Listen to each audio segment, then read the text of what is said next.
Благодарам, колешке, на репликата.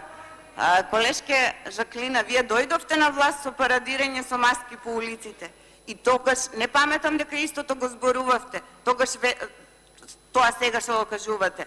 Тогаш велевте дека кога ќе дојдете на власт, дека воздухот експресно ќе биде исчистен, дека тоа ќе ви биде приоритет, здравието на граѓаните.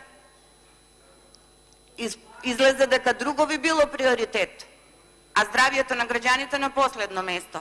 Колешке Лазаровска, може би не видовте, меѓутоа во саботата Скопје беше прв град во светот по загаденост, пред Делхи, пред Бангладеш, пред Кина, со 356 PM10 честички. Ова веќе е, колешке, кривично дело, зашто мора подхитно да се превземе обвинение и одговорност, затоа што граѓаните на Скопје, граѓаните на Македонија не дишат воздух, тие дишат отров. Во Македонија нема аерозагадување, во Македонија има буквално труење на народот. Благодарам.